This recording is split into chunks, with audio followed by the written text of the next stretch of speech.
ಇದು ನಮ್ಮ ಗೋಶಾಲೆ. ಗೋಶಾಲೆಯಲ್ಲಿ ಅನಾಥ ಗೋವುಗಳು ಅಂದ್ರೆ ನಮ್ಮಲ್ಲಿ ಮಲ್ನಾಡ್ ಗಿಡ್ಡ, ಕಿಲಾರಿ, ಹಳ್ಳಿಕಾರು, ಅಮೃತ್ ಮಾಲು, ಆಮೇಲೆ ಸಾಯಿವಾಲ್ ಐತೆ, ಗಿರು, ಹೊರಿ ಕರುಗಳು ಅದಾವೆ. ಅಂದ್ರೆ ಯಾವ ತಂದು ಬಿಡ್ತಾರೆ ಅವನ್ ಸಾಕ್ತಿವಿ, ಇಂಥ ತಳಿ ಅಂತಾನೆ ಇಲ್ಲ. ಬೆಳಿಗ್ಗೆ ಬಂದ ಕೂಡಲೇ ನನ್ನ ಫಸ್ಟ್ ಕೆಲಸ ಏನಂದ್ರೆ ಎಲ್ಲ ಆಕಳುಗಳ ಹಿಂದೆ ರೌಂಡ್ ಹೊಡಿತೀನಿ. ಯಾವ ತರ ಸಗಣಿ ಹಾಕ್ಯಾವ ಅನ್ನೋದು ಮೊದಲು ನೋಡ್ತೀನಿ. ಅದ್ರ ಮೇಲೆ ಅವಕ್ಕೆ ಏನು ಆಹಾರ ಚೇಂಜ್ ಮಾಡ್ಬೇಕು, ಏನ್ ಬಿಡ್ಬೇಕು ಅನ್ನೋದ್ರ ಮೇಲೆ ತೀರ್ಮಾನ ಆಕೈತೆ. ಆಶೀರ್ವಾದ ಮಾಡುವ, ಆಶೀರ್ವಾದ ಮಾಡ. ಉಪ್ಪ ಕೊಡು. ಹಾ, ಆಯ್ತು ಬಿಡಿ ಎಲ್ಲ ನಾ ದಣದದ್ ಗೊತ್ತಾಕೈತ. ಅವಕ್ಕೆ ಬಹಳ ಸುಸ್ತಾಗಿರ್ತೇನಲ್ಲ, ಅವು ಆಗ ತಾವೇ ಕರಿತಾವ. ಅಂತ ಕರೆದ್ ಕೂಡ್ಲೆ ನಾ ಹೋಗಿ ನಿಂತ್ಕಂದ್ರೆ ಎಲ್ಲೆಲ್ಲಿ ನನಗೆ ಇದಾಕೈತೆ ಎಲ್ಲ ಗೊತ್ತಾಕೈತೆ. ಎಲ್ಲಾ ಕಡೆ ನೆಕ್ ರಿಪೇರಿ ಮಾಡ್ತಾವ ನೋಡಿ. ಮತ್ತ ಒಮ್ಮೆ ಅವು ನೆಕ್ ತಂದ್ರೆ ನಮ್ ಶರೀರ ವಜ್ರ ಶರೀರ ಆದಂಗ ಆಕೈತಿ. ಇದು ಭಾವನಾತ್ಮಕ ಸಂಬಂಧ ನಿಸರ್ಗದಾಗ. 28 ಹೋರಿ ಕರುಗಳು ಅದಾವ ಇವೆಲ್ಲ. ಈ ಹೋರಿ ಕರುಗಳು ನಾವ್ ಇಟ್ಕೊಂಡ್ ಏನ್ ಮಾಡೋದು, ಯಾರಿಗಾರ ಉಪಯೋಗ ಆಗಂತವ್ರಿಗೆ ಕೊಡ್ತೀವಿ. ಅದು ಕೊಡ್ತೀವಿ ಅಂದ್ಕೊಡ್ಲೆ ಬಂದವ್ರಿಗೆಲ್ಲ ಕೊಡೋದಿಲ್ಲ. ಅವ್ ಯೋಗ್ಯ ಅದಾನಿಲ್ಲ ಮೊದ್ಲು ಮಾಡಿ ಅವ್ನಿಗೆ ಸಾಕ್ತಾನೋ ಇಲ್ಲೋ, ಅದ್ರ ಮೇಲೆ ಪ್ರೀತಿ ಐತಿಲ್ಲ ಎಲ್ಲ ಕೊಡ್ತಾವ್ರೆ ಅಂತ ತಗೊಂಡ್ ಹೋಗಿ ಹಂಗೆ ಮತ್ತೇನೋ ಮಾಡೋದಲ್ಲ. ಅವೆಲ್ಲ ಅಂದ್ರೆ ನಾವು ಮೇವು ಕೊಡ್ಬೇಕಷ್ಟೇ. ನಮಗೆ ನಾವು ದುಡ್ಡಿಗಾಗಿ ಮಾರೋದಿಲ್ಲ.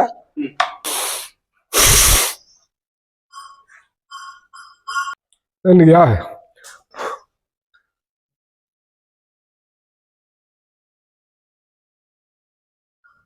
ಪೂರ್ವ ಜನ್ಮದಲ್ಲಿ ಏನ್ ಯಾಕೆ ಎಷ್ಟು ಭಾವುಕರಾದ್ರು?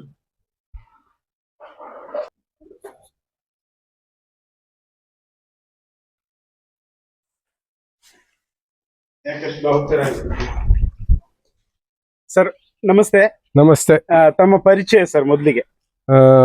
ನನ್ನ ಹೆಸರು BH ಶಿವಪ್ಪ ಅಂತ ಹೇಳಿ. ಮೂಲತಃ ಹಾಸನದವ್ರು. ನಾವು ಇಲ್ಲಿ ಬಂದು ಸುಮಾರು 50 ವರ್ಷ ಆಯ್ತು. ಹಾಸನದವರು.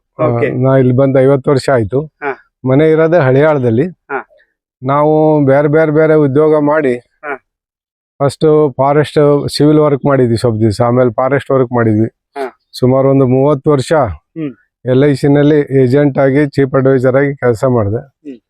ಕೊನೆಗೆ ಗುರುಗಳ ಮಾರ್ಗದರ್ಶನ, ಸಮಾಜ ಚಿಂತನೆ ಜಾಸ್ತಿ ಆದಾಗ ನೆಲ, ಜಲ, ಗೋವು, ಜೇನು ಕೊನೆ ಹಂತದಾಗ ಅದಾವ. ಪಂಚಮಹಾಭೂತಗಳ ಮ್ಯಾಗ ಆಗ್ಬಾರ್ದೆಲ್ಲ ಇದಾತೈತೆ. ಅದಕ್ಕೆ ಸಮಾಜಕ್ಕೆ ಸ್ವಲ್ಪ ನಿಮ್ಮ ಸಮಯ ಹೆಚ್ಚಿಕೊಡಪ್ಪ ಅಂತ ಗುರುಗಳ ಆದೇಶ ಆಗಿದ್ದಕ್ಕೆ ನಾವೀಗ ನೆಲ, ಜಲ, ಗೋವು, ಜೇನು ಉಳಿಬೇಕಂತ ಹೇಳಿ ಕೆಲಸ ಮಾಡ್ತಾ ಇದ್ವಿ. ಸುಮಾರು 2007-8ರಲ್ಲಿ ಗೋಶಾಲೆ ಶುರು ಆಯ್ತು. ಇದುವರೆಗೂ ಯಾರು ಸಾಕಾಗದೆ ತಂದು ಬಿಡ್ತಾರ ಒಂದು ಸಾಕ್ತಿವಿ. ಯಾವನು ಖರೀದಿ ಮಾಡೋದಿಲ್ಲ, ಯಾವನು ಮಾರಾಟ ಮಾಡೋದಿಲ್ಲ. ಯಾವ ಖರೀದಿ ಮಾಡೋದಿಲ್ಲ, ಅವು ಮಾರಾಟ ಮಾಡೋದಿಲ್ಲ. ಎಲ್ಲಿದೆ ಸರ್ ನಿಮ್ಮ ಗೋಶಾಲೆ? ನಮ್ದು ಇದು ಉತ್ತರ ಕನ್ನಡ ಜಿಲ್ಲೆ, ಹಳಿಯಾಳ ತಾಲೂಕು, ಅಜ್ಗಾಂವ್ ಗ್ರಾಮ, ಕೆಸರೊಳ್ಳಿ ಪಂಚಾಯತಿ ಬರ್ತೈತೆ. ಅಜ್ಗಾಂವ್ ಗ್ರಾಮ. ಇಲ್ಲಿ ಯಾರು ಸಾಕಕ್ಕಾಗಲ್ಲ ಅಥವಾ ಎಲ್ಲೋ ಹೊಡ್ಕೊಂಡು ಹೋಗ್ಬಿಟ್ಟಿರ್ತಾರಲ್ಲ ಅಂತವನ್ನ ಇಲ್ಲಿ ಅಂತವು ತಂದ್ ಬಿಡ್ತಾರೆ. ನಮ್ಮ ಸಾಮರ್ಥ್ಯ ಇರೋದು 60ರಿಂದ 100 ನಮ್ ಶೆಡ್ ಕೆಪಾಸಿಟಿ. 60ರಿಂದ 100 ಹಸುಗಳನ್ನ ಸಾಕ್ತಾ ಇದ್ದೀರಾ?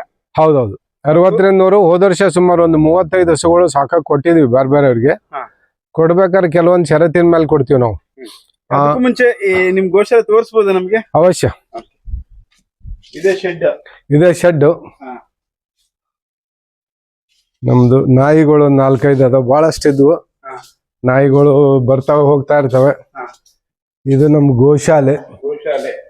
ಗೋಶಾಲೆಯಲ್ಲಿ ಅನಾಥ ಗೋವುಗಳು ಅಂದ್ರೆ ನಮ್ಮಲ್ಲಿ ಮಲ್ನಾಡ್ ಗಿಡ್ಡ, ಕಿಲಾರಿ, ಹಳ್ಳಿಕಾರು, ಅಮೃತ್ ಮಾಲು, ಆಮೇಲೆ ಸಾಯಿವಾಲ್ ಐತೆ, ಗಿರು, ಹೊರಿ ಕರುಗಳು ಅದಾವೆ. ಅಂದ್ರೆ ಯಾವ ತಂದು ಬಿಡ್ತಾರೆ ಅವನ್ ಸಾಕ್ತಿವಿ, ಇಂಥ ತಳಿ ಅಂತಾನೆ ಇಲ್ಲ. ಮತ್ತೆ ಯಾರು ಬಂದು ಪ್ರೀತಿಲಿ ನಮಗ ನಮ್ಮ ಆಕಳುಗಳೇ ಡಿಸಿಷನ್ ಕೊಟ್ಟು ಬಿಡ್ತಾವ. ಯಾರ ಬೇಕಂತ ಬಂದಾಗ ಅವ್ರನ್ನ ಒಂದು ರೌಂಡ್ ಕರ್ಕೊಂಡ್ ಹಿಂಗ್ ಹೋಗ್ತೀನಿ. ಅಲ್ಲಿ ಹೋಗಿ ಬರೋದ್ರಾಗ ಅವು ನಮಗೆ ಡಿಸಿಷನ್ ಕೊಡ್ತಾವ, ನೀವು ಕೊಡ್ಬೋದು ಬಿಡ್ಬೋದು ಅಂತ. ಅವ್ರ ತೀರ್ಮಾನದ ಮ್ಯಾಗ ನಾನು ಇಲ್ಲಿ ಬರೋದ್ರಾಗ ಅವು ಏನ್ ಸೂಚನೆ ಕೊಟ್ಟು ಅನ್ನೋದ್ರ ಮ್ಯಾಗ ತೀರ್ಮಾನ ಮಾಡಿ ಕೊಡ್ತೀನಿ. ಅವು ಏನಾರ ನಮಗೆ ಸರಿ ಸೂಚನೆ ಕೊಡ್ಲಿಲ್ಲ ಆದ್ರೆ ನಾವ್ ಇಲ್ಲ ಕೊಡೋದಿಲ್ಲ ಅಂತ ಹೇಳ್ಬಿಡ್ತೀವಿ. ಹೌದೌದು. ಅವ್ರು ಬರ್ತಾ ಇದ್ದಾಗ ಒಂದು 3-4 ಅಂತೂ ಕರೆಕ್ಟ್ ಅವನು ಹವಾಭಾವದ ಮೇಲೆ ಅವು ಕಾಲ್ ಕೆರೆಯೋದು ಕೈ ಕೆರೆಯೋದು ಮತ್ತೆ ಅವ್ರು ನೋಡಿದ ಕೂಡಲೇ ಅಗ್ರೆಸಿವ್ ಆಗೋದು ಇವೆಲ್ಲ ಸೂಚನೆ ಕೊಡ್ತದೆ. ಇದ್ರ ಮೇಲೆ ಈ ಮನುಷ್ಯ ಇವನಲ್ಲಿ ಸಾತ್ವಿಕತೆ ಇಲ್ಲ, ಏನೋ ಇದೊಂದು ಸುಮ್ನೆ ಆಶಕ್ಕೆ ಏನೋ ಇಟ್ಕೊಂಡ್ ಬಂದಾನೆ ಅನ್ನೋದು ನಮಗೆ ತಿಳಿತೈತೆ. ಅದ್ರ ಮೇಲೆ ನಾವು ಮುಂದೆ ಅವ್ರಿಗೆ ಕೊಡೋದು ಬೇಡ ಅಂತ ಹೇಳಿ ತೀರ್ಮಾನ ಮಾಡ್ಬಿಡ್ತೀವಿ. ಸರ್ ಈಗ 60 ಅಲ್ಲ, ಜಾಸ್ತಿ ಅದಾವೆ. ನೀವು ಎಣಿಸ್ಕೊಂಡ್ ಬರ್ಬೋದು, 70 ಸಮೀಪ ಅದಾವ. ಸಣ್ಣವು ದೊಡ್ಡವೆಲ್ಲ ಕೂಡಿ ಮೊನ್ನೆ 60 ಇದ್ವು. ಮೊನ್ನೆ ಒಬ್ಬರೇ ಒಂದೇ ಸರಿ ತಂದು ಒಂದು 5 ಹಸುಗಳು, ಸಣ್ಣವು ಕರುಗಳು ಮತ್ತೆ 2 ಹಸು 2 ಕರು ಕೊಟ್ರು. ಅದು ಬಂದಿದ್ದಾಗ್ಲೇ ಮತ್ತೊಂದು ಕರು ಹಾಕ್ತೀಗ. ಈಗ ಸಣ್ಣವು ದೊಡ್ಡವೆಲ್ಲ ಕೂಡಿ ಸುಮಾರು 70 ದಾಟ್ತವೆ. ಮತ್ತೀಗ ಒಂದು ಕರು ಹಾಕೋ 4-5 ಅದ. ವರ್ಷ ಒಂದು 20-25 ಕರು ಹಾಕ್ತಾ ಇರ್ತವೆ. ಅವನ್ನ ನಾವು ಹಂಗ ಸಾಕೋರಿಗೆ ಕೊಡ್ತಾ ಇರ್ತೀವಿ, ಬರ್ತಾ ಇರ್ತೀವಿ. ಇಲ್ಲಿ 2 ಕರುಗಳು ಅದಾವ ನೋಡಿ, ಒಂದ್ ಸ್ವಲ್ಪ ಕವರ್ ಮಾಡಿ. ಅಲ್ಲೊಂದ್ ಮಲಗೈತೆ, ಇಲ್ಲೊಂದ್ ಮಲಗೈತೆ. ಹೌದು, ಇದು ಒಂದು ಸುಮಾರು ಒಂದು 20 ದಿವಸ ಆಯ್ತು. ಅದೊಂದು ವಾರ ಆಗೈತೆ. ನಾನು ಒಂದು ವಾರ ಆಗೈತೆ ಅಷ್ಟೇ. ನಾನು ಸ್ವಲ್ಪ ಹಂಗ ಸಗಣಿ ಇದು ತಗೊಂತೀನಿ. ಪುಟ್ಟಿ ಸುಮ್ನಿರ, ಯಾಕೆ ನೋಡವಳ ನನಗೆ ಜೋರ್ ಮಾಡ್ತೀಯ? ನನ್ನ ಮ್ಯಾಗ ಯಾಕೆ ಸಿಟ್ಟದಾಳ? ನನ್ನ ಮ್ಯಾಗ ಸಿಟ್ಟದಾಳ. ಸರಿ ಬಾ, ಸರಿಯ. ಇದೊಂದು ಆಕಳು ನೋಡಿ, ಇದು ಅದು ಸಾಯಕ ಅಂದ್ರೆ ಇದಾಗಿತ್ತು. ಏನು ಅದ್ರ ಮೈ ಹೊರಗೆ ಬರ್ತತೆ ಅಂತಾರೆ. ಸುಮ್ನೆ ಕರು ಹಾಕುವಾಗ ಅದು ಬದುಕದಿಲ್ಲ ಅಂತ ತಂದ್ಬಿಟ್ಟಿದ್ರು. ಇದನ್ನ ಗಬ್ಬಿತ್ತದು, ಗಬ್ಬಿತ್ತು. ಅವ್ರು ನಮ್ಮ ಇದು ಮಾಂತೇಶ್ ಹೊಂಗಲ್ ಅಂತೇಳಿ ಧಾರವಾಡದವ್ರು, ನಮ್ಮ ಫ್ರೆಂಡ್. ಅವ್ರ ಮಧ್ಯಕ್ಕಾಗಿ ಕೆಲವೊಂದು ಕರಾರಿನ ಮೇಲೆ ತಗೊಂಡಿದ್ದೆ ನಾನು ನನ್ನ ಪ್ರಯತ್ನ ಮಾಡ್ತೀನಿ. ಭಗವಂತ ಸುಮ್ಮನಿರ ಬಿಟ್ಟಿ, ಯಾಕೆ ಬನ್ನಿ ಈ ಕಡೆ. ಅದು ಬದಿ ಕುಳಿತು ಸುಮಾರು 2-3 ಲೀಟರ್ ಗಟ್ಲೆ ಹಾಲು ಕೊಡ್ತಿದ್ರು ಕರು. ಇಲ್ಲೇ ಎಲ್ಲ ಈಗ ತೋರಿಸ್ತೀನಿ. ಈಗ ಅದು ನೋಡಿ ಆರಾಮಾಯ್ತು. ಮತ್ತೆ ಸರಿ ಬಿಟ್ಟ, ಸರಿ. ಅದು ಕರುಳೆಲ್ಲ ಚೆನ್ನಾಗೈತೆ ಅನ್ನೋದ್ರ ಲಕ್ಷಣ. ಇದು ಈ ಟೈಪ್ ಬರ್ಬೇಕಿದು. ಇದನ್ನ ನೋಡ್ರಿ. ಇದು ಮತ್ತೆ ಇದು ನೀರ್ನ ಬಿದ್ರೆ ತೇಲ್ಬೇಕು ಅಂದ್ರೆ ಅದ್ರ ಸತ್ವ ಪೂರ ಎಳ್ಕಂದೈತೆ ಅಂತ ಲಕ್ಷಣ. ಇದೇನಾಯ್ತು, ಸ್ವಲ್ಪ ಫಂಗಸ್ ಬಂದಿತ್ತು ಜೋಳ. ಆ ಫಂಗಸ್ ಬಂದಿದ್ದು ಹಾಕಿದ್ದ ಕೆಲವೊಂದು ತೆಳು ಸಗಣಿ ಹಾಕ್ತಾವ. ನಮ್ಮ ಈ ತರ ತೆಳು ಹಾಕೋದಿಲ್ಲ. ಅದಕ್ಕೆ ಅದನ್ನ ಬಿಸ್ಲಿಗೆ ಹಾಕಕ್ ಹಚ್ಚಿದೆ. ನಾ ಬಂದ ಕೂಡ್ಲೆ ನೋಡಿದೆ. ಬೆಳಗ್ಗೆ ಬಂದ ಕೂಡ್ಲೆ ನನ್ನ ಫಸ್ಟ್ ಕೆಲಸ ಏನಂದ್ರೆ ಎಲ್ಲ ಆಕಳುಗಳ ಹಿಂದೆ ರೌಂಡ್ ಹೊಡಿತೀನಿ. ಯಾವ ತರ ಸಗಣಿ ಹಾಕ್ಯಾವ ಅನ್ನೋದು ಮೊದಲು ನೋಡ್ತೀನಿ. ಅದ್ರ ಮೇಲೆ ಅವಕ್ಕೆ ಏನು ಆಹಾರ ಚೇಂಜ್ ಮಾಡ್ಬೇಕು, ಏನು ಬಿಡ್ಬೇಕು ಅನ್ನೋದ್ರ ಮೇಲೆ ತೀರ್ಮಾನ ಆಕೈತೆ. ಅಂದ್ರೆ ಇವತ್ತು ಅದಕ್ಕೆ ಹೊಟ್ಟೆ ಸರಿ ಇದ್ರೆ, ಚೆನ್ನಾಗಿದ್ರೆ, ನಾವ್ ಹೆಂಗ ಆರೋಗ್ಯವಾಗಿದ್ರೆ ಬೆಳಿಗ್ಗೆ ಎದ್ದು ಕೂಡಲೇ ಹೊರಗೆ ಹೋಗ್ತೀವಲ್ಲ, ಆ ತರ ಅದು ಪ್ರಾಣಿಗಾದ್ರೂ ಅಷ್ಟೇ. ಅದ್ರ ಆಹಾರ ಚೆನ್ನಾಗಿತ್ತಂದ್ರೆ ಲದ್ದಿ ಚೆನ್ನಾಗಿ ಬೀಳ್ತೈತೆ. ಒಳ್ಳೆ ಚೆನ್ನಾಗಿ ಜೀರ್ಣ ಆಗಿತ್ತಂದ್ರೆ ಚೆನ್ನಾಗಿ ಇದಾಗ್ತದೆ. ಸ್ವಲ್ಪ ವ್ಯತ್ಯಾಸ ಆದ್ರೂ ಅದ್ರಲ್ಲಿ ಗೊತ್ತಾಗ್ತದೆ ನಮ್ಗೆ. ಇದೇ ನಮ್ಗೆ ಅದ್ರದ್ದು ಟೆಸ್ಟಿಂಗ್ ಇದೇನಪ್ಪಾ ಅಂದ್ರೆ ಇದೆ.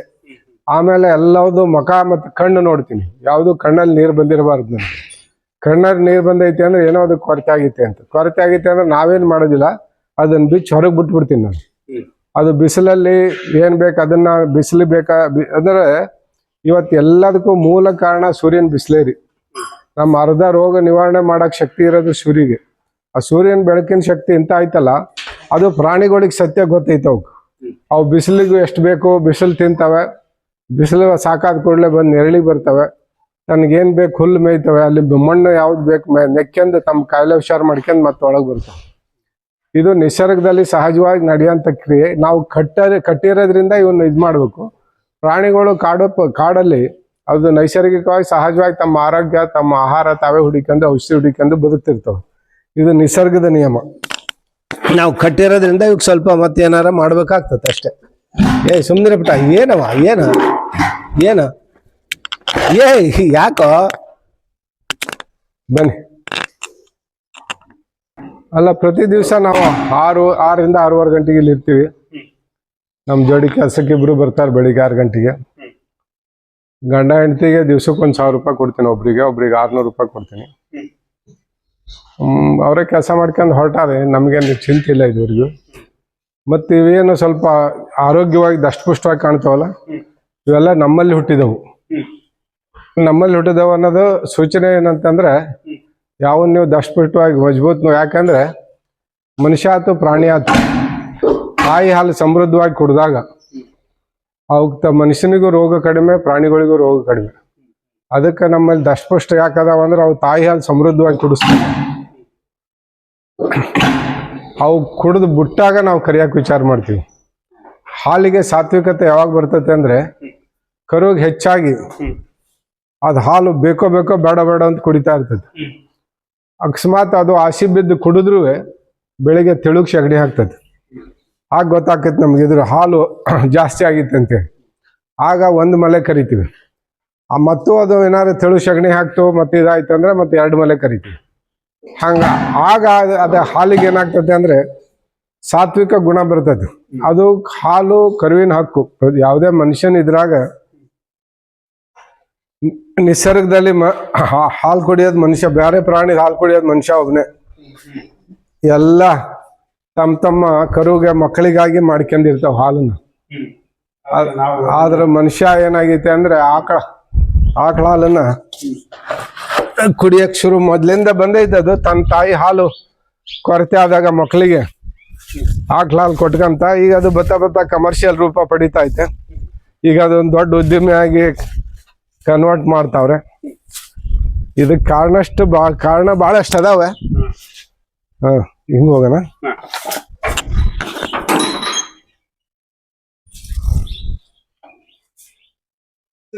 ಈಗ ಈ ಗೋಶಾಲೆ ಯಾಕೆ ಮಾಡ್ಬೇಕು ಗುರುಗಳು ಹೇಳಿದ್ರು ಅಂತ ಹೇಳಿ. ಗುರುಗಳೆಲ್ಲ ಏನೈತೆ ಅಂದ್ರೆ, ನಾನು ಒಂದು ಗೋಶಾಲೆಗೆ ದೇಣಿಗೆ ಕೊಡ್ತಾ ಇದ್ದೆ. ಆದ್ರೆ ನಾವೇನಂತೀವಿ, ಗೋಶಾಲೆಗಳು ಗೋ ಅಂದ್ರೆ ಕಾಮಧೇನು ಅಂದ್ರೆ ಕೊಡೋದು, ತಗೊಳ್ಳೋದಲ್ಲ. ಗೋ ಹೆಸರಿನಲ್ಲಿ ಸಂಗ್ರಹ ಮಾಡ್ಕೊಂತ ಇರಬಾರ್ದು ಬಹಳ ದಿವಸ. ಕಾಮಧೇನು ಕೊಡೋದೇ ಹೊರತು ಅದು ಬೇಡದಲ್ಲ. ಅವ್ರಿಗೆ ಹೇಳಿದ್ವಿ ನಾವು, ಒಂದು 5 ವರ್ಷದಲ್ಲಿ ನೀವು ಸ್ವತಂತ್ರ ಆಗ್ಬೇಕ್ರಪ್ಪ, ಅದ್ರ ಹೆಸರಾಗಿ ಬೇಡದ್ ಮಾಡಬೇಡ್ರಿ ಅಂತ. ಆಮೇಲೆ ಕಡೆಕ್ ಅವರು ಆದ್ರೂ ಬೇಡ ಮಾಡ್ಕೊಂತ ಹೋಗೋದೇ ಒಂದು ರೂಢಿ ಆತವ್ರಿಗೆ. ಆಮೇಲೆ ಒಬ್ರು ಕೂಡ ವಿಚಾರ ಮಾಡಿದಾಗ, ಇಲ್ಲ ನಾವು ಮಾಡೋಣ ಅಂತ ಹೇಳಿ 5 ವರ್ಷದಲ್ಲಿ ಸ್ವತಂತ್ರ ಆಗಿ ಮಾಡೋಣ ಅಂದ್ರು. ಕಡೆಕ್ ಅವ್ರ ಜೋಡಿ ಭಾಳ ದಿವಸ ಹೊಂದಾಣಿಕೆ ಆಗ್ಲಿಲ್ಲ, ನಾವು ಬೇರೆ ಬಿಟ್ವಿ. ಅವ್ರು ಬೇರೆ ಮಾಡಿದ್ರು, ನಾವು ಬೇರೆ ಮಾಡಿದ್ರು. ಈಗ ಮುಂದುವರ್ಸ್ಕೊಂಡು ಹೋಗ್ಬೇಕಲ್ಲ ಅಂತ ಹೇಳಿ ಮತ್ತೆ ನೀವೇ ಮಾಡಿದ್ರಿ? ಮಾಡ್ತಾ ಇದೀವಿ. ಆಮೇಲೆ ಈ ಗೋಗಳದು ವಿಶೇಷ ಶಕ್ತಿ ಏನೈತೆ ಅಂದ್ರೆ, ನಮ್ಮಲ್ಲಿ ಅವು ನಿಜವಾಗಿ ನಾವು ಪರಿಪೂರ್ಣವಾಗಿ ಭಗವಂತ ಶರಣಾಗಿ ಕೆಲಸ ಮಾಡಕ್ ಶುರು ಮಾಡಿದಾಗ ಎಲ್ಲ ಶಕ್ತಿ ಅವು ಕೊಡ್ತಾವ. ಆದ್ರೆ ನಾವು ಅರ್ಥ ಮಾಡ್ಕೋಬೇಕಷ್ಟೆ. ಈ ಎಲ್ಲದಕ್ಕೂ ಹೆಸರಿಟ್ಟಿದ್ದೀರಾ ಸರ್? ಪೂರ್ಣ ಎಲ್ಲವಕ್ಕೂ ಹೆಸರಿಲ್ಲ, ಕೆಲವೊಂದು ಅರ್ಧಕ್ಕೆ ಅದಾವೆ, ಒಂದು ಅರ್ಧಕ್ಕಿಲ್ಲ. ಹೊಸದಾಗಿ ಬಂದವು ಇವಕ್ಕೆ. ತುಂಬಾ ಅಡ್ಜಸ್ಟ್ ಆಗ್ಬಿಟ್ಟಿದಾವೆ ಅನ್ಸುತ್ತೆ ಕೆಲವೊಂದಲ್ಲ, ಎಲ್ಲವೂ ಸಾಮಾನ್ಯ. ಇದು ನೋಡಿ ಪುಟ್ಟ, ಆಶೀರ್ವಾದ ಮಾಡುವ, ಆಶೀರ್ವಾದ ಮಾಡ. ಉಪ್ಪ ಕೊಡು. ಆಯ್ತು ಬಿಡಿ ಎಲ್ಲರಿಗೂ ಮಾಡ್ತಾವಿಲ್ಲ ಗೊತ್ತಿಲ್ಲ, ನಮಗಂತೂ. ನೋಡೋಣ, ನೀವು ಪರಶುರಾಮ್ ನೀವು ಬರ್ರಿ.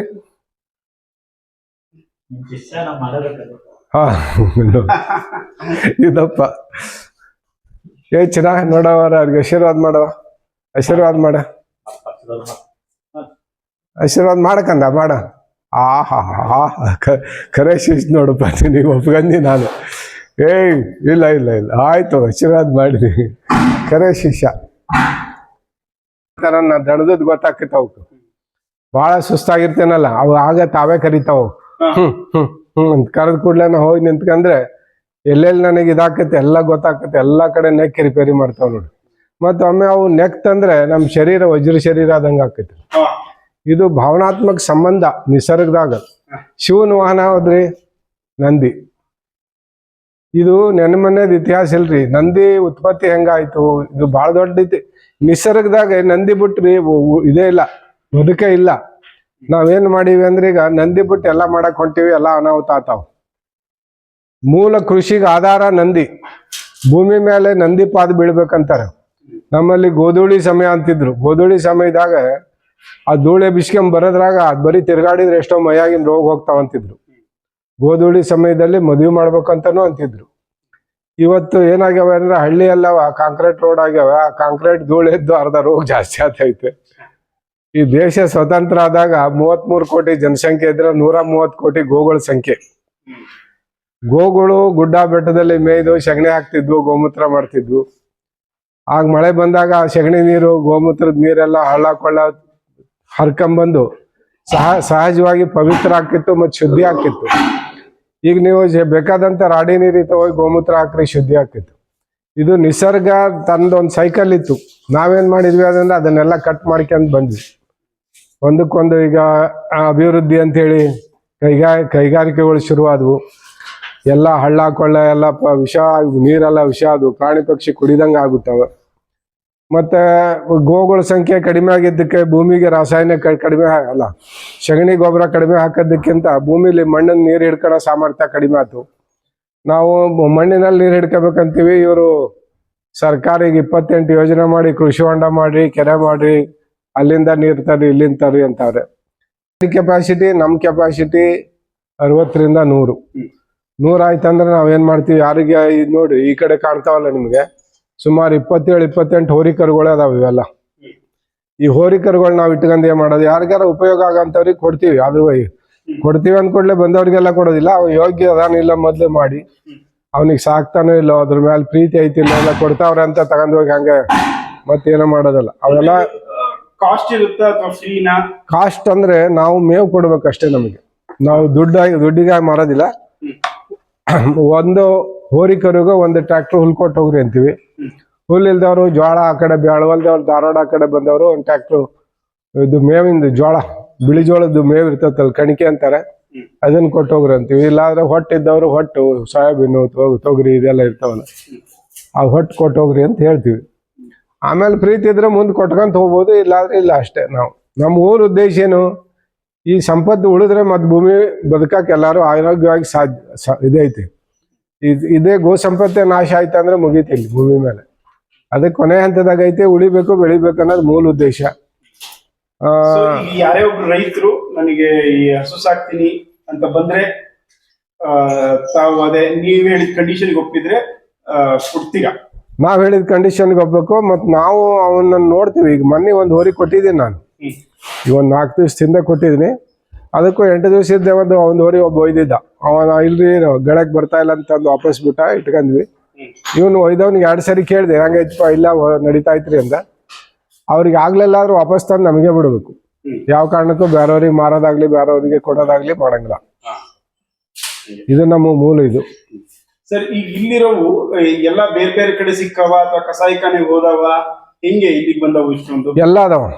ಈಗ ಬೇರೆ ಸಾಕಾಗದ ತಂದು ಬಿಟ್ಟವ್ರು ಅದಾವ, ನಮ್ಮಲ್ಲೇ ಹುಟ್ಟಿದವು ಅದಾವ, ಮತ್ ಕಸಾಯಿಖಾನೆಗೆ ಹೋಗವಂತವ್ ತಂದು ಅವನು ಬಿಟ್ಟವು ಅದಾವ. ಹೋದ್ಸರಿ ಸರ್ಕಾರಿ ಗೋಶಾಲೆ ಅವರು ಒಂದ್ ಯಾರೋ ಸರ್ಕಾರ ಕಸಾಯಿಖಾನೆಗ ಹಿಡಿದಿದ್ದು 3-4 ಜೋಡಿ ಹೋರಿಗಳು. ಶಿವಪುರ ನಮ್ಮಲ್ಲಿ ನಿಮ್ಮಂಗ ವ್ಯವಸ್ಥೆ ಆಗೋದಿಲ್ಲ, ಮತ್ ನೀವು ಚೆನ್ನಾಗಿ ಸಾಕ್ತೀರಿ, ನಿಮ್ಮಲ್ಲಿ ಇರ್ಲಿ. ಅವನು 4-5 ತಿಂಗಳು ಇಲ್ಲಿ ಇಟ್ಕೊಂಡಿದ್ದೆ ನಾನು. ಮತ್ ನಾ ರೈತರಿಗೆ ಹೇಳಿದೆ, ನನ್ನ ಜವಾಬ್ದಾರಿ ಮೇಲೆ ಕೊಡ್ತೀನಪ್ಪ, ಯಾರು ತಗೋ ನಿಮ್ ಕೆಲಸ ಮಾಡ್ಕೊಂತಂದು ಇದ್ ಮಾಡ್ರಿ ಅಂತ. ಯಾರು ರೈತರು ಬರ್ಲಿಲ್ಲ. ಕಡೆಗೆ ಸರ್ಕಾರಿಯವರಿಗೆ ತಿಳಿಸಿದೆ ನಾನು, ಇಲ್ಲ ನೀವು ಯಾರಿಗಾರ ಇಲ್ಲ ಕೊಡ್ತೀವಿ ಅಂತ ಹೇಳಿ ಅವ್ರು ಮತ್ತೆ ಬೇರೆಯವ್ರಿಗೆ ಕೊಟ್ಟರು ರೈತರಿಗೆ. ಸರ್, ಈಗ ನೀವು ಇದರಲ್ಲಿ ಆದಾಯ ಅಂತ ನೋಡಿದ್ರೆ ಗೋವಿನ ರಕ್ಷಣೆ ಅಂತ ನೋಡಿ ನೀವು ಮಾಡ್ತಾ ಇರೋದು? ಆದಾಯ ಇಲ್ಲ ಅಂತೇನಿಲ್ಲ. ಆದಾಯ ಮಾಡಕ್ಕೆ ನಿಂತ್ರೆ ಇದರಲ್ಲಿ ಕೋಟಿಗಟ್ಟಲೆ ಮಾಡಕ್ ಅವಕಾಶ ಐತಿ. ಆದಾಯ ಇಲ್ಲ ಅನ್ನೋರಿಗೆ ಬೇಕಾದ್ರೆ ನಾನು ಚಾಲೆಂಜ್ ಆಗಿ ನಾನು ಏನ್ ಕೇಳ್ತಾ ಇದ್ದೀನಿ ಅಂದ್ರೆ, ನಮ್ ದೊಡ್ಡ ದುರಂತ ಏನಾಯ್ತಂದ್ರೆ, ನೀವು ವಿಚಾರ ಮಾಡೋದಾದ್ರೆ ಇದರಲ್ಲಿ ಇವತ್ತು ಎಲ್ಲಿವರೆಗೆ ಬಂದೈತಿ ಅಂದ್ರೆ, ಕೌಡಂಗ್ ಪೇಂಟ್ ಮಾಡ್ತಾವ್ರೆ. ಎಲ್ಲ ಗೋ ಆಧಾರಿತ ಪ್ರಾಡಕ್ಟ್ಗಳು ಶುರುವಾಗ್ಯಾವ. ವೆನಾಯಿಲಿಂದ, ಸೋಪಿಂದ, ಊದುಬತ್ತಿ, ಸೊಳ್ಳೆ ಬತ್ತಿ, ದೀಪದ ಬತ್ತಿಯಿಂದ, ದೀಪದವರೆಗೂ, ವಿಭೂತಿಯಿಂದ ಹಿಡಿದು ಯಾವುದು ಗೋ ಪ್ರಾಡಕ್ಟ್ ಮಾಡಕ್ ಬರಂಗಿಲ್ಲ ಅನ್ನಂಗಿಲ್ಲ, ಎಲ್ಲ ಮಾಡಕ್ ಅವಕಾಶ ಐತಿ. ನೀವು ನಂಬಕ್ಕಿಲ್ಲ, ಗುಜರಾತ್ ಅಲ್ಲಿ ಗೋಪಾಲ್ ಬಾಯ್ ಸುತಾರಿ ಅಂತದ್ರ. ಈಗ ನಾನು ನಿಮಗೆ ಸಗಣಿ ತೋರಿಸಿದ್ನಲ್ಲ, ಆ ಸಗಣಿ ಹಾಕಿರ್ತದ, ಅದ್ರ ಮೇಲೆ ಬಿಳಿ ಲೇಯರ್ ಇರ್ತದೆ. ಬಿಳಿ ಲೇಯರ್ ಅಂದ್ರೆ ನಮ್ಮ ಶಿಂಬಳದ ವಾಸನೆ, ಅಲ್ಲ ಶಿಂಬಳದ ಟೈಪ್ ಬೆಳ್ಳಗೆ, ಅದನ್ನ ತೆಗೆದು ಅದರಲ್ಲಿ ಇದು ಮಾಡಿ ಜೀವಾಣುಗಳನ್ನು ತೆಗೆದು ಗೋಕೃಪಾಮೃತ ಜಲ ಅಂತ ತಯಾರು ಮಾಡಿದ್ರು. ಬರೀ ಸಗಣಿ ಮೇಲೆ ಇದ್ದದ್ದು ಆ ಬಿಳಿ ಇದರಲ್ಲಿ ಆ ಗೋಕೃಪಾಮೃತ ಜಲ ಮಾಡಿ ಅವರು ಸುಮಾರು ಬಹಳಷ್ಟು ಅದ್ರ ಬಗ್ಗೆ ಸಂಶೋಧನೆ ಮಾಡಿ ಆ ನಮ್ಮ ಗುರುಗಳು ಕೊಲ್ಲಾಪುರ ಕನೇರಿ ಶ್ರೀಗಳು ಅವ್ರ ಹತ್ರ ಬಂದ್ರು. ಅದನ್ನೆಲ್ಲ ಎಕ್ಸ್ಪ್ಲೇನ್ ಮಾಡಿದ ಕೂಡಲೇ ಅವರು ಇದೇನ್ ಮಾಡ್ತೀಯ ಅಂತ ಕೇಳಿದ್ರು. ಇದನ್ನ ಪೇಟೆಂಟ್ ಮಾಡ್ಕೊಂತೀನಿ ಅಂದ್ರು. ಗೋಪಾಲ್ ಬಾಯಿ ಸುತಾರಿ ವಜ್ರದ ವ್ಯಾಪಾರಿ ಅವನು. ಅಲ್ಲಿ ನಿನಗೇನ್ ದುಡ್ಡು ಕಡಿಮೆ ಆಗೈತೆ ಅಂತ ಇದ್ರಲ್ಲಿ ದುಡ್ಡು ಮಾಡಕ್ ಹೊಂಟಿಯ ಅಂತ ಕೇಳಿದ್ರು. ಹಂಗಾರೆ ಏನ್ ಮಾಡ್ಲಿ ಗುರುವೆ ಅಂತ ಕೇಳಿದವು. ಕಾಶ್ಮೀರದಿಂದ ಕನ್ಯಾಕುಮಾರಿವರೆಗೂ ಫ್ರೀ ಆಗಿ ಹಂಚಿದನ್ನ ನಿನ್ನ ಹೆಸರು ಶಾಶ್ವತವಾಗಿ ಉಳಿತೈತೆ ಅಂದ್ರು. ಇವತ್ತು ಗೋಕೃಪಾಮೃತ ಜಲ ಅಂದ್ಕೂಡ್ಲೆ ಗೋಪಾಲ್ ಬಾಯಿ ಸುತಾರಿ ಅಂತ ಬರ್ತಾನೆ.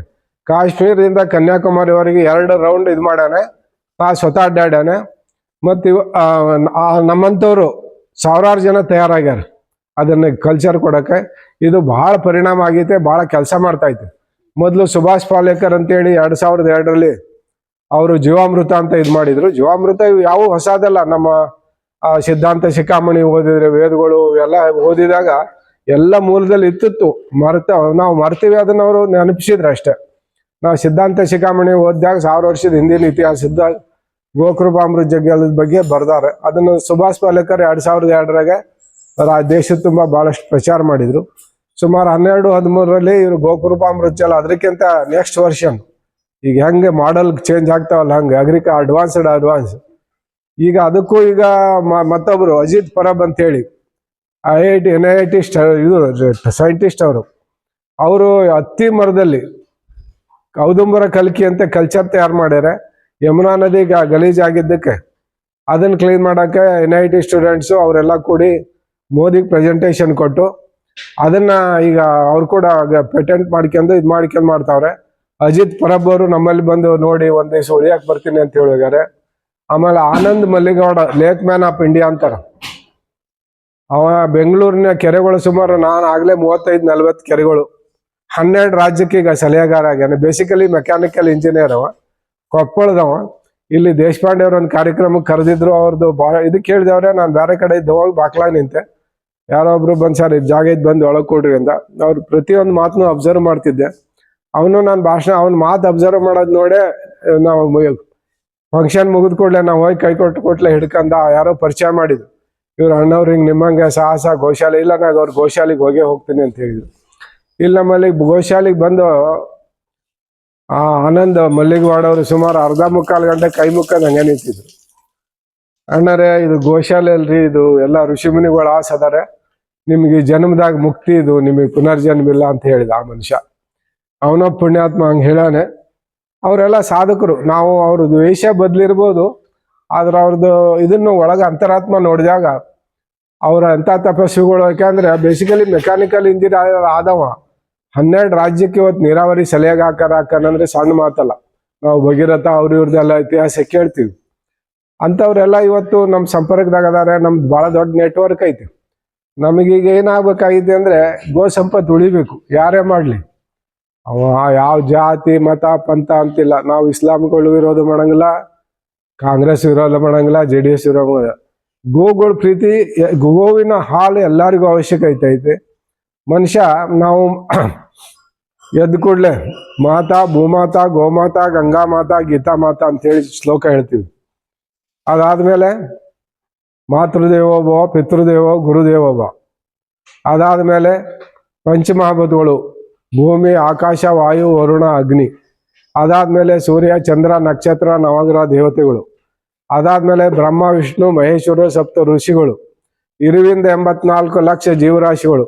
84 ಲಕ್ಷ ಜೀವರಾಶಿ 12ನೇ ಶತಮಾನದ ಜಗತ್ತಿನ ಮೊದಲನೇ ಕವಿತ್ರಿ ಅಕ್ಕಮಹಾದೇವಿ ಹೇಳ್ತಾರೆ, 84 ಲಕ್ಷ ಜೀವರಾಶಿಗಳಲ್ಲಿ ಹುಟ್ಟಿ ಬಂದೆ ಅಂದೆ ಅಂತೇಳಿ. 84 ಲಕ್ಷ ಜೀವರಾಶಿ ಆದ್ಮೇಲೆ ಈ ಇತಿಹಾಸ, ಈ ಭೂಮಿಗೆ ಒಂದು 500 ಕೋಟಿ ವರ್ಷದ ಇತಿಹಾಸ ಹೇಳ್ತಾರೆ. 84 ಲಕ್ಷ ಯುನಿಗಳಲ್ಲಿ ಹುಟ್ಟಿ ಬಂದೆ ಅಂತ ಅಕ್ಕಮಹಾದೇವಿ ಹೇಳಿದ್ದು ಒಮ್ಮೊಮ್ಮೆ ನಮಗೆ ಅನುಭವಕ್ಕೆ ಬರ್ತೈತಿ. ಪ್ರಾಣಿ, ಪಕ್ಷಿ, ನಿಸರ್ಗದಾಗ ಮನುಷ್ಯನ ಜೋಡಿ ಅವು ಬಿಹೇವ್ ಮಾಡೋದು.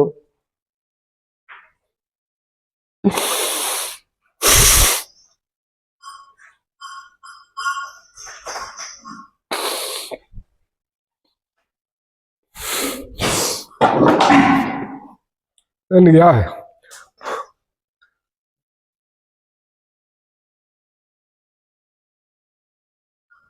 ಪೂರ್ವ ಜನ್ಮದಲ್ಲಿ ಏನ್ ಯಾಕೆ ಎಷ್ಟು ಭಾವುಕರಾದ್ರು?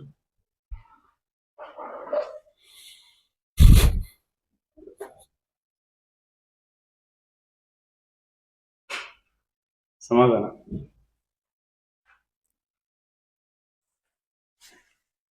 ಯಾಕಷ್ಟು ಭಾವುಕರಾದ್ರು?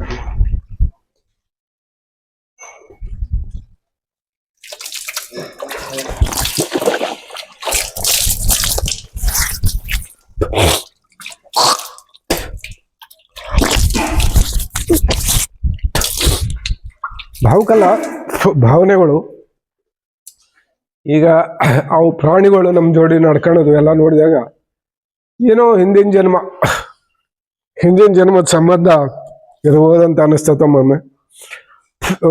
ನಾನು ಈಗ ನನ್ನ ಒಂದು ಅನುಭವದಲ್ಲಿ ನಾವೊಂದು ಸ್ವಲ್ಪ ಯೋಗ ಧ್ಯಾನ ಸಾಧನೆ ಇದು ಮಾಡೋದ್ರಾಗ ಒಂದು 400 ವರ್ಷದ ಒಂದು ಸೈಕಲ್, ಅದರಲ್ಲಿ ಹಿಂದಿನ ಜನ್ಮದಾಗ ಪ್ರಾಣಿ ಆಗಿದ್ವು, ಆ ಪಕ್ಷಿ ಆಗಿದ್ವು ಏನೋ ಗೊತ್ತಿಲ್ಲ. ಅದರಲ್ಲಿ ಈಗ ಸಂಶೋಧಕರು ಹೇಳ್ತಾರೆ 4 ಅಂದ್ರೆ 7 ಜನ್ಮ ಅಂತ ನಮ್ಮ ಹಳ್ಳಿಲಿ ದನಕಾಯಿ ಅನ್ಸುತ್ತೆ. 7 ಜನ್ಮಕ್ಕೆ ನಿಮ್ ಸವಾಸ ಬೇಡ ಅಂತಿದ್ದ. 7 ಜನ್ಮ ಪುನರ್ಜನ್ಮ ಐತೆ ಅಂತ ಹೇಳಿ ಸಪ್ತ ಸೂತ್ರಗಳು ಸಪ್ತರು ಇವೆಲ್ಲ ಬಹಳಷ್ಟು ಬರ್ತಾವ. ಇದು ಹೇಳಿಕೆ ಹೋದಾಗ ಅದು ಹಿಂದಿನ ಜನ್ಮದಾಗ ಇವು ಪ್ರಾಣಿ ಯಾವ್ಯಾವ ರೀತಿ ಸಂಬಂಧ ಇತ್ತು ನಮ್ಗೆ ಏನನ್ನೋದು ಗೊತ್ತಿಲ್ಲ. ಈಗ ನಾಯಿಗೆ ನನ್ನ ಹತ್ರ ಒಂದು 20-25 ನಾಯಿ ಇದ್ವು. ಒಂದ್ಸರಿ ನಾನೀಗ ಹೊರಟ್ರೆ ತಿನ್ನ ಅನ್ನ ಅರ್ಧಕ್ಕೆ ಬಿಟ್ಟು ನಾನು ರೋಡಿಗೆ ಹೋದ್ಮ್ಯಾಗ ವಾಪಸ್ ಬರ್ತಿದ್ದು. ಮನುಷ್ಯನಿಗೆ ಇಷ್ಟೆಲ್ಲ ಮಾಡಿರ್ತೀವಿ, ನಾಯಿಗೊಂದು ಅನ್ನ ಹಾಕಿದ್ರೆ ಆ ಮಾಲಕನ ರಕ್ಷಣೆ ಮತ್ತು ಅವನನ್ನ ಇದಕ್ಕಾಗಿ ಎಷ್ಟು ಅದು ಹಪಾಪಿಸ್ತತೆ. ಒಂದು ಪ್ರಾಣಿಗೆ ಒಂದು ನಾಯಿಗಿದ್ದ ನಿಯತ್ತು ಮನುಷ್ಯನಿಗಿಲ್ಲಲ್ಲ ಅಂತ ಒಮ್ಮೊಮ್ಮೆ ಅನಿಸ್ತತೆ. ಅದನ್ನ ಮನುಷ್ಯನ ಸ್ವಭಾವ, ಏನು ಮಾಡಕ್ ಆಗೋದಿಲ್ಲ. ಅವನ ಹಿಂದಿನ ಜನ್ಮದಾಗ ಏನಾಗಿದ್ನೋ, ಏನ್ ಮಾಡಿ ಹೋಗಿ ಭೂಮಿ ಮೇಲೆ ಬಂದಾನೋ ಗೊತ್ತಿಲ್ಲ. ಹಿಂಗಾದಾಗ ನಿಸರ್ಗದಾಗ ಒಂದು ಗಿಡ, ಒಂದು ಮರ, ಒಂದು ಕಾಲಕ್ಕೆ ನಾವು ಫಾರೆಸ್ಟ್ ಕಾಂಟ್ರಾಕ್ಟ್ ಗಿಡ ಕಡ್ದವ್ರು, ಈಗ ಪಾಪ ಇದ್ದೆ ಕಾಡ್ತತ್ ನಮಗೆ.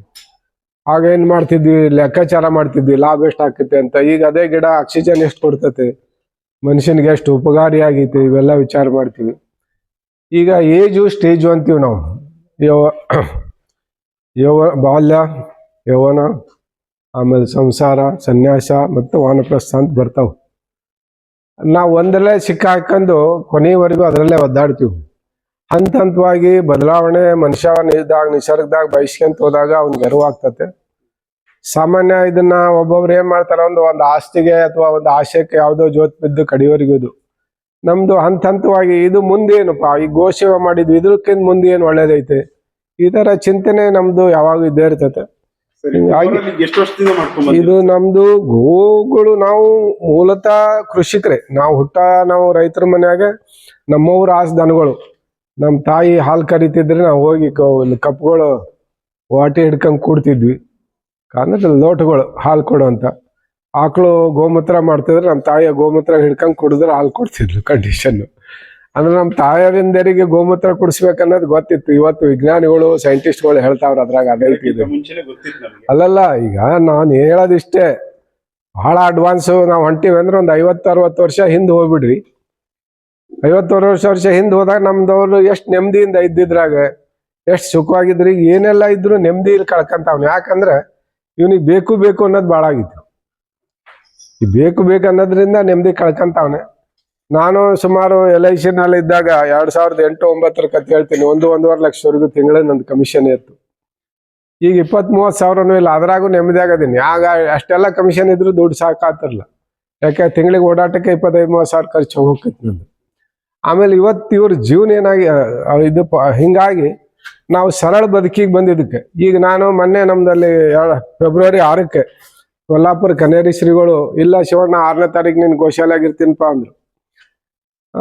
ಅವರು ಅಂದ ಕೂಡಲೇ ಮತ್ತೆ ನಾವೇನಪ್ಪ ಮತ್ತೆ ಅವರೇ ಆಗಿ ಬರ್ತೀನಿ ಅಂದಾರ ಅಂತೇಳಿ ನಾವು ನಮ್ಮ ಬಳಗಕ್ಕೆಲ್ಲ, ನಮ್ಮ ನೆಟ್ವರ್ಕ್ನಾಗ, ನಮ್ಮ ಸರ್ಕಲ್ಗೆ ಎಲ್ಲರಿಗೂ ಫೋನ್ ಮಾಡಿದೆ. ನಾನು ಮಾಡಿದಾಗ ಮಂಡ್ಯದಿಂದ ದೊಡ್ಡ ಹೋರಾಟಗಾರರು ಹೊನ್ನೂರು ಪ್ರಕಾಶ್ ಅಣ್ಣ ಅಂತೇಳಿ, ಮಂಜು ಕಿರಣ್ ಅಂತೇಳಿ ರೈತ ಸಂಘದ ಹೋರಾಟಗಾರರು ನಂಜುಂಡ ಸ್ವಾಮಿ ಜೋಡಿ ಕೆಲಸ ಮಾಡಿದವ್ರು.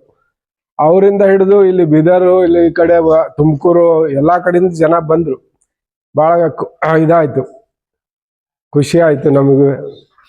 ಒಟ್ಟಾರೆ ನೀವು ಈಗ ಈ ಗೋಶಾಲೆ ಮಾಡಿ ಕಷ್ಟನೋ ಸುಖನೋ ನಿಮ್ಗೆ ಆತ್ಮತೃಪ್ತಿಗಾಗಿ ಮಾಡ್ತಾ ಇದ್ದೀರಾ. ಸೊ ಇನ್ನ ಗೋ ಸಂಪತ್ತು ಉಳಿಬೇಕು ಅಂದ್ರೆ ಏನ್ ಮಾಡ್ಬೇಕು ಅಂತ ಹೇಳ್ತೀರಿ? ಸರಿ, ಕಷ್ಟನೋ ಸುಖನೋ ಅಲ್ವಾ? ಸುಖ ಅನ್ನೋದು ಸುಖ ಅಂದ್ರೆ ಏನನ್ನೋದೇ ನಮ್ಮ ಮುಂದೆ ತಪ್ಪು ಕಲ್ಪನೆ ಐತಿ. ನನ್ನ ಇದರಲ್ಲಿ ಸುಖ ಅಂದ್ರೆ ಸಾಯೋ ಕೈಕಾಲು ಗಟ್ಟಿರೋವರೆಗೂ ದುಡ್ಕಂಡ್ ಚಿನ್ನ ಸುಖ ಅಂತೀವಿ. ಮನುಷ್ಯ ಶ್ರಮಜೀವಿ ಆಗಿರ್ಬೇಕು. ಗಾಂಧಿ ಹೇಳ್ದ ಆರಾಮ್ ಹರಾಮೆ ಅಂತೇಳಿ. ಆದ್ರೆ ಇವತ್ತು ಎಲ್ಲರೂ ಹರಾಮಿಗಳಾಗ್ಯಾರ ಹೊರತು ದುಡಿಯಕ್ಕೆ ಯಾರು ತಯಾರಿಲ್ಲ. ಮತ್ ಸರ್ಕಾರನು ಅಂತ ಯೋಜನೆನ ಮಾಡಾತೈತಿ. ಸರ್ಕಾರ ವ್ಯವಸ್ಥಿತವಾಗಿ ಭಿಕ್ಷುಕರು ತಯಾರು ಮಾಡಾತೈತಿ. ನಾವು ಅದನ್ನ ಕೊಡ್ತೀವಿ ಇದು ಕೊಡ್ತೀವಿ ಅಂತ ಎಲೆಕ್ಷನ್ ಅಲ್ಲಿ ಇದ್ ಮಾಡ್ತಾರೆ. ಇವತ್ತು ಈಗ ನಮ್ಮಲ್ಲಿ ನೀವು ಇಂಟ್ರೂ ಮಾಡಿದ್ರಲ್ಲ ನಮ್ ಕೆಲಸದವ್ರು, ಅವ್ನ ಮನೆಗ್ ಕರ್ಕೋಕೆ ಈಗ ಬಂದ್ ಹೋದ್ನಲ್ಲ, JCB ಐತಿ ಮನೇಲಿ, ತಿರ್ಗಾಡಕ್ ಕಾರ್ ಐತೆ, ಕಬ್ಬಿಂದ 4-5 ಲಕ್ಷ ಬಿಲ್ ತಗಂತಾರೆ. ತಮ್ಮ ಟ್ರ್ಯಾಕ್ಟರ್ಲಿ ಕಬ್ಬು ಹೊಡೆದು ಅದೊಂದು 5 ಲಕ್ಷ ತಗಂತಾರೆ. ಇಷ್ಟೆಲ್ಲ ಇದ್ದು ನಮ್ಮಲ್ಲಿ ಕೆಲ್ಸಕ್ಕೆ ಯಾಕೆ ಬರ್ತಾರೆ? ಮಾಮ ನೀವು ಇಷ್ಟು ಮಾಡ್ತೀರಿ, ನಾವ್ಯಾಕೆ ಖಾಲಿ ಕುಂತ್ಕೊಳ್ಳೋದು? ನಮಗೂ ಊಟ ಮಾಡಿದ್ ಮೈಗೆ ಹತ್ಬೇಕಲ್ಲ. ಅಷ್ಟು ಆರೋಗ್ಯ ಅವ್ರು ಬಂದ್ರಂದ್ರೆ ನನ್ನ ಕೆಲ್ಸ ಕಡಿಮೆ. ಯಾಕಂತ ತಮ್ಮದು ಮನಿದ್ ಮಾಡಿದಾಗ ಮಾಡ್ತಾರ. ಅದೇ ಈ ಕೂಲಿಯವ್ರು ಕರ್ಕೊಂಬಂದ್ರೆ ಅವ್ರ ಹಿಂದೆ ನಿಂತ್ಕೋಬೇಕು ನಮ್ದು. ಅಂದ್ರೆ ದುಡಿಯಕ್ ಹಚ್ಚ ಈಗ ನಮ್ಮಲ್ಲಿ ದುರಂತ ಏನಾಯ್ತು ನೋಡ್ರಿ. ಯಾರಿಗೆ ಉದ್ಯೋಗ ಸೃಷ್ಟಿ ಕಾಯಕ ಸೃಷ್ಟಿ ಮಾಡ್ಬೇಕಾಯ್ತು, ಕೊಡ್ಬೇಕಾಯ್ತು ಸರ್ಕಾರ, ಅವ್ರನ್ನ ಬೇಡವ್ರನ್ನ ಮಾಡಿ ಭಿಕ್ಷುಕರು ಮಾಡ್ತು. ಅದ್ರ ಪರಿಣಾಮ ಏನಾಯ್ತು? ಗೋಡಾಡ್ನಾಗ 2-3 ವರ್ಷ ಔಷಧಿ ಹೊಡೆದ ಅಕ್ಕಿಗಳು ವಿಷ ಆಗಿರ್ತಾವ, ಅವನ್ ತಿನ್ನಕ್ ಕೊಡಾತಾರೆ. ಹೈಯೆಸ್ಟ್ ಜಗತ್ತಿನಾಗ ಇವತ್ತು cancer patient India, highest BP patient India, highest sugar patient India. ಎಲ್ಲ ಹೈಯೆಸ್ಟ್ ಯಾಕಾದವು ಅಂದ್ರೆ ದುಡಿಮೆ ಕಲಿಸ್ಲಲ್ಲಿ ಇವರು. ಶರತ್ ಅವ್ರು ಒಂದ್ ಹೇಳ, ಹೋರಾಟಗಳು ನಿಲ್ಬೇಕು, ಕೆಲಸ ಮಾಡಕ್ ಶುರು ಮಾಡ್ಬೇಕು. ಈಗ ನಾವು ಒಬ್ಬ ಇಷ್ಟ ಮಾಡಕ್ ಸಾಧ್ಯ ಆದ್ರೆ ಮನಸ್ಸು ಮಾಡಿದ್ರೆ ಏನ್ ಮಾಡ್ಬೋದು ಅಂತ ಮಾಡಿ ತೋರಿಸಿದ್ನಲ್ಲ. ನಾ ಮೊನ್ನೆ ಇದು ಮೊನ್ನೆ 27 ಏಪ್ರಿಲ್ 27ಕ್ಕೆ ಇಡೀ ದೇಶಾದ್ಯಂತ ಗೋ ಉಳಿಬೇಕಂತ ಎಲ್ಲಾ ತಹಶೀಲ್ದಾರ್ ಕಚೇರಿಗೆ ಅದಕ್ಕೆ ಮನವಿ ಕೊಡ್ಬೇಕಂತ ಹೇಳಿ ಸಾಧು ಸಂತರೆಲ್ಲ ಕೂಡಿ ಎಲ್ಲಾ ಕಡೆಯಿಂದ ಇದು ಅಭಿಯಾನ ಇತ್ತು. ನಾನು ಸಾಮಾನ್ಯ ಮನವಿ ಕೊಡಕ್ಕೆ ಹೋರಾಟಕ್ಕೆ ಎಲ್ಲೂ ಹೋಗೋದಿಲ್ಲ. ಅವ್ರೊಬ್ರು ಫೋನ್ ಮಾಡಿದ್ರು, ಶಿವಣ್ಣ ನಾನು ಅವತ್ತೇ ಇದರಿಂದ ತುಮಕೂರಿಂದ ಬಂದಿದ್ದೆ, ಲೇಟ್ ಆಗಿತ್ತು, ಗೋಶಾಲಿ ಬರತ್ತೆ, ಅರ್ಧ ದಾರಿ ಬಂದೇನೆ. ಇಲ್ಲ ಶಿವಣ್ಣ ನೀವು ಬಂದ್ರೆ ಅನುಕೂಲ ಆಗ್ತದೆ, ಇಲ್ಲಪ್ಪ ಬರಂಗಿಲ್ಲ ಅಂತ ಹೇಳಿ ಬನ್ನಿ. ಆದ್ರೂ ಮುಂದೆ ಬಂದು 1 ಕಿಲೋಮೀಟರ್ ಮತ್ತೆ ಯಾಕೋ ಮನಸ್ತಳಿಲ್ಲ, ಹೋದ ವಾಪಸ್. ಮನವಿ ಕೊಡಕ್ ಹೋದ್ರೆ ಮನವಿ ಓದಿದ್ರು ತಹಶೀಲ್ದಾರಿಗೆ ಕೊಟ್ರು. ಆಗ ಜಯಕಾರಕ್ಕೆ ಹಾಕಾಕತ್ತೀವ್ರಿ, ಜಯಕಾರ ಹಾಕದ್ ಬಂದ್ ಮಾಡ್ಲಿ. ಎದಕ್ ಬಂದಿರಿ ಇಲ್ಲಿ? ತಹಶೀಲ್ದಾರಿಗೆ ಕೇಳಿದ್ನಿ, ನಿಮಗೊಂದು 5-10 ನಿಮಿಷ ಸಮಯ ಐತಾ ಕೇಳಕ್ಕೆ? ಇವತ್ತು ಈ ಪರಿಸ್ಥಿತಿ ಯಾಕೆ ಬಂತಂತ ಮಾತಾಡ್ತೀನಿ. ಹೇಳಿ ಸರ್, ಮಾತಾಡಿ ಕೇಳ್ತೀನಿ. ಅರ್ಧ ಗಂಟೆ ನಿಂತಲ್ಲೇ ನಿಂತಾರ ತಹಶೀಲ್ದಾರ್ನ. ಹೇಳಿದ್ ಇಷ್ಟೇ. ಅವ್ರಿಗೆ ಜಯಕಾರ ಅವ್ರಿಗೆ ಹೇಳಿದೆ, ತಿಂಗಳಿಗೆ 10,000 ರೂಪಾಯಿ ಕೊಡ್ತೀನಿ. 1 ವರ್ಷ ಆಗೋದ್ರಾಗ 1 ಆಕಳು 1 ML ನೀವು ಬದುಕೋದು ಕಾನ್ಫಿಡೆನ್ಸ್ ಕ್ರಿಯೇಟ್ ಮಾಡ್ತೀನಿ. ಎಷ್ಟು ಮಂದಿ ಕೆಲ್ಸಕ್ಕೆ ಬರಕ್ ರೆಡಿ ಅದಿರಪ್ಪ? ಇವತ್ತಿನವರೆಗೂ ಒಬ್ಬನು ಬಂದಿಲ್ಲ. ಅಲ್ಲಿ ಭಾಷಣ ಮಾಡಕ್ ಜನ ಇರ್ತಾರೆ, ಹೋರಾಟ ಮಾಡಕ್ ಜನ ಇರ್ತಾರೆ, ಮನವಿ ಕೊಡಕ್ ಇರ್ತಾರೆ, ಕಾಯಕ ಮಾಡಕ್ ಜನ ಇಲ್ಲ. ನಮಗೇನಾಗಿತ್ತು ಈಗ? ಶಿಕ್ಷಣ ಕಾಯಕ ಮಾಡೋ ಜನ ಬೇಕಾಗ್ಯಾರ. ಎಲ್ಲರೂ ತಮ್ಮ ಮನ್ಯಾಗ ಒಂದೊಂದು. ನನಗೆ ಗೋಶಾಲೆಗಳು ಜಾಸ್ತಿ ಆಗ್ಬೇಕು ಅನ್ನೋದು ನನ್ನ ಇಚ್ಛಾ ಇಲ್ಲ. ಗೋಶಾಲೆಗಳು ಬಂದ್ ಆಗ್ಬೇಕು, ರೈತರ ಮನೆ ಒಂದೊಂದು ಗೋಶಾಲೆಗಳು ಆಗ್ಬೇಕು. ಒಬ್ಬ ರೈತ ಅದಾನಂದ್ರೆ ಈಗ ಅದನ್ನ ಕ್ಲಿಯರ್ ಮಾಡ್ಬಿಡ್ತೀನಿ. ಇವತ್ತು ಸರ್ಕಾರ 2,60,000 ಕೋಟಿ ಸಬ್ಸಿಡಿ, ಶಂಕರಣ್ಣ ಹೌದಾ? ರೈತರಿಗೆ ಸೆಂಟ್ರಲ್ ಗೌರ್ಮೆಂಟ್ ಬಿಡುಗಡೆ ಮಾಡಿದ್ದು 2,60,000 ಕೋಟಿ ಸಬ್ಸಿಡಿ. ಇದ್ರಾಗ 60 ಕೋಟಿನೂ ರೈತಗೆ ಮುಟ್ತಾ ಐತೆ ಎಲ್ಲ ಗೊತ್ತಿಲ್ಲ. ಇದೇನಾತೈತೆ? ರೈತರ ಹೆಸರಾಗ ಎಲ್ಲ ಲೂಟಿ ಮಾಡ್ತಾವ್ರ. ಅಲ್ಲಲ್ಲ, ರೈತರ ಹೆಸರಾಗ ಹೆಂಗ್ ಲೂಟಿ ಮಾಡ್ತಾವ್ರ ಅಂದ್ರೆ ನೀವು ನೋಡಿದ್ರಿ. ಒಬ್ಬ ಯಾರೋ ಅಗ್ರಿಕಲ್ಚರ್ ಆಫೀಸರ್ ಮನಿ ಪೈಪ್ಲೈನ್ನಾಗ ಎಲ್ಲ ದುಡ್ಡು ತುಂಬಿದ್ದು.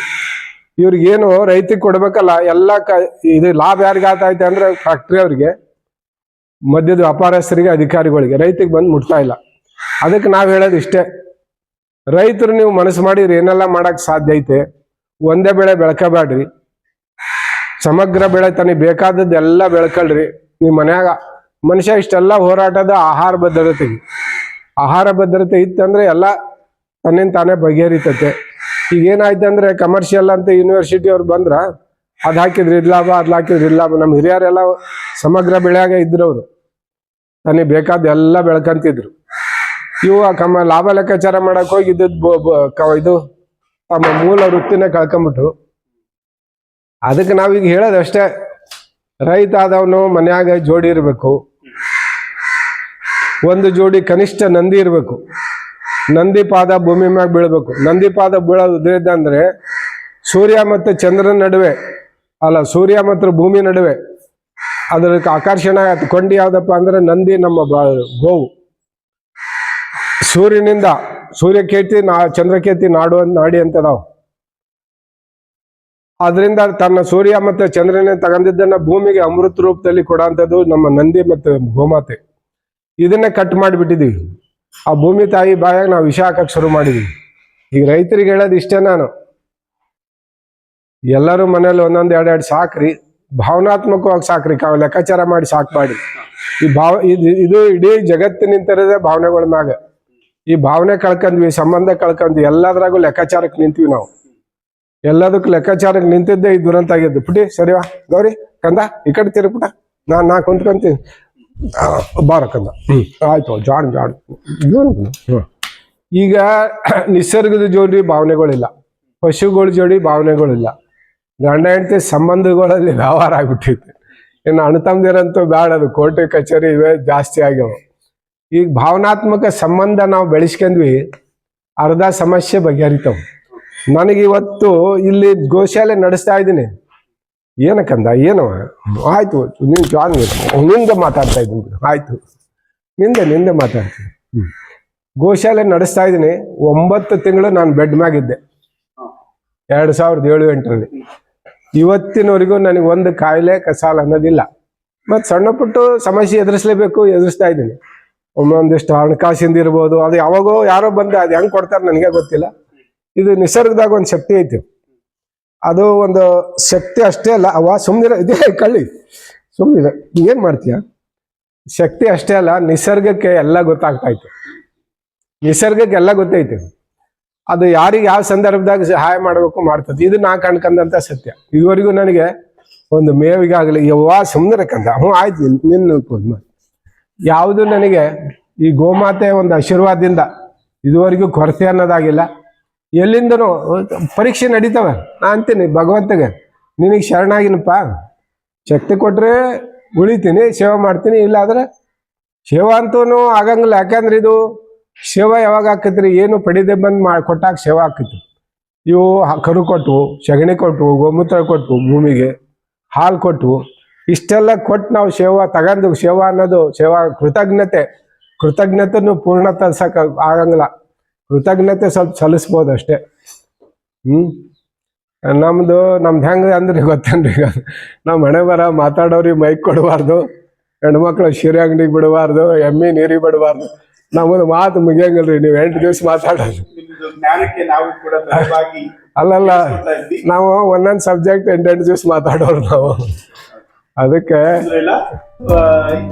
ಇಷ್ಟು ತನಕ ನಿಮ್ಮ ಗೋಶಾಲೆ ಮತ್ತೆ ಗೋಗಳು ಒಬ್ಬ ರೈತನ ಮನೆಯಲ್ಲಿ ಯಾಕೆ ಇರಬೇಕು ಅನ್ನೋದ ಹೇಳಿದ್ದಕ್ಕೆ ತುಂಬುವುದೇ ಧನ್ಯವಾದಗಳು.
ಉಪ್ಪು ಕೊಡು, ಉಪ್ಪು ಕೊಡು, ಉಪ್ಪು ಕೊಡು. ಏ ಕಳ್ಳಿ